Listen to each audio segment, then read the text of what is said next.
Bonjour, bienvenue sur le plateau d'Africup TV. Nous sommes ici en direct de Tunis et dans la continuité, nous avons reçu des startups, bien sûr, bien évidemment, des entrepreneurs, des entreprises, des investisseurs.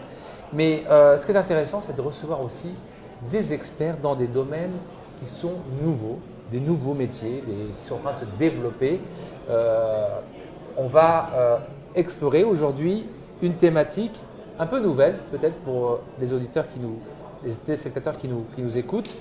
Slim Masmoudi, Mind Architect et Talent Enhancer International Expert et consultant in Human Potential Development. Alors Slim, moi dans ta carte de visite, j'ai essayé de comprendre un peu ce que tu faisais. Et quand on s'est rencontrés, c'était encore un peu du charabia pour moi. Alors aujourd'hui, on va régler ce problème de manière officielle et tu vas nous expliquer un peu, Slim Masmoudi, c'est quoi au juste cette mission que tu t'es prise pour justement accompagner ces entrepreneurs aujourd'hui. Merci Tarek pour cette invitation et je salue les organisateurs de cet événement aussi parce qu'on a besoin d'un événement comme ça qui rassemble tous les Africains autour d'une thématique, les technologies, leur utilisation. D'abord, je suis professeur de psychologie cognitive à l'Université de Tunis et toutes les recherches que je conduis sont connectées donc à la société, sont ce qu'on appelle socialement responsable. Et je me suis donc créé donc une thématique ou un domaine de recherche qui est l'intelligence émotionnelle et le développement du potentiel humain. Je me dis, tout ce qu'on fait comme recherche, il doit déboucher sur des solutions à la société.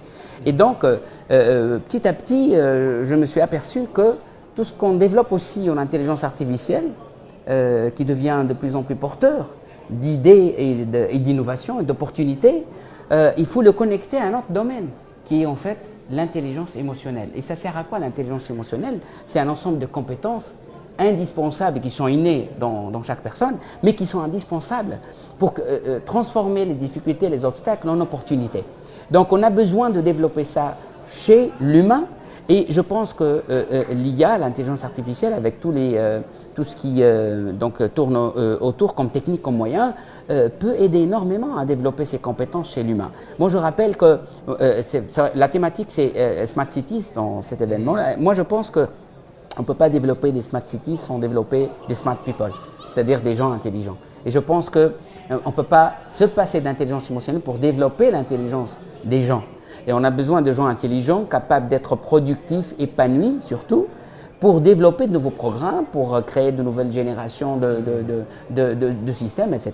Alors justement, c'est vrai quand on voit les modèles éducatifs dans les pays du Nord, on voit les résultats que ça donne derrière. Ouais. C'est impressionnant, taux de réussite, des jeunes de plus en plus ouverts et épanouis aussi, parce que tu parlais aussi de bien-être. Et on le voit de plus en plus dans les entreprises. Aujourd'hui, face à ce mindset, que ce soit en Tunisie, parce que tu développes en Tunisie, mais aussi en Afrique, quel obstacle tu rencontres justement pour essayer de prêcher un peu ces nouvelles méthodologies de comportement, d'intelligence émotionnelle, etc. Très bonne question, très pertinente, Tarek. Justement, il y a des obstacles. Et justement, mon rôle, c'est de transformer ces obstacles en opportunités pour moi, pour les chercheurs, pour les équipes qui travaillent dans ce domaine, pour développer encore plus des solutions et pour, justement, en fait, pour participer à ce genre d'événement. Donc, moi, à chaque fois qu'il y a un événement technique, j'attire l'attention vers le facteur humain. Donc, on ne peut pas développer aujourd'hui une société intelligente ou une communauté intelligente fondée sur la technologie sans former les gens et les personnes à ces techniques d'abord, et puis former les gens pour qu'ils puissent être dans un certain bien-être, pour qu'ils puissent développer. Alors en éducation, justement, ce qu'on appelle les pays du Nord ont bien compris cela, ont bien saisi cette opportunité. Donc vous allez trouver de nouveaux modèles dans l'éducation qui sont fondés sur le bien-être de l'apprenant. Et justement, c'est grâce à ce bien-être que ces apprenants vont devenir des entrepreneurs ensuite. Et sur la question de l'entrepreneuriat, d'ailleurs, j'ai un avis modeste. Moi, je pense qu'on se trompe aussi là-dessus parce qu'on cherche à tout prix à développer l'entrepreneuriat, alors ce qu'il faut développer, c'est l'entrepreneuriat ou ce qu'on appelle l'entreprenant, avoir l'initiative, avoir la capacité d'être source d'idées et d'innovation. Pour faire cela, la base, c'est de miser sur les ressources personnelles des individus. C'est pour cela que moi, je me suis spécialisé dans le développement du potentiel humain. Donc, et ça a des applications énormes au niveau de l'éducation, au niveau de l'entreprise, au milieu de travail, pour les développeurs. Et donc, c'est vrai que ce genre d'événement permet justement de connecter ces ingénieurs, ces start-upers dans le domaine technique à des problématiques liées à l'humain. Moi, je pense qu'on ne peut pas se déconnecter de l'humain. Et d'ailleurs, les pays du Nord ont bien compris cela. Google, même Facebook, tout ce qui est donc les développeurs, les GAFA de manière générale, ont bien compris cela. C'est-à-dire, ils sont en train de collecter des données sur nos personnalités, nos comportements, etc.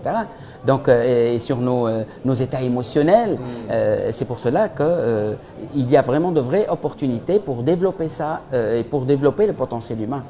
Pour ne pas justement perdre le contrôle. Eh bien Slim, je ne te cache pas que j'aimerais passer la journée avec toi. Merci. Comment on peut te suivre par rapport à tes travaux? Il y a un site, il y a une plateforme dédiée où il faut aller retourner à l'école? Alors, non, justement, il y a le QR code sur ma carte. Donc, vous pouvez télécharger tout ce qu'il faut comme CV, comme travaux. Il y a le Facebook, donc je suis très connecté, LinkedIn. Slim Masmoudi, donc on peut suivre tes travaux à travers LinkedIn aussi. Tout à fait. Eh bien, écoutez, voilà, merci. Je vous dis à très bientôt. Et encore, merci pour ce partage. En tout cas, c'est un sujet qu'on va essayer justement de développer et peut-être qui fera l'objet d'une conférence. Merci à toi. Merci Tarek. Merci à toi.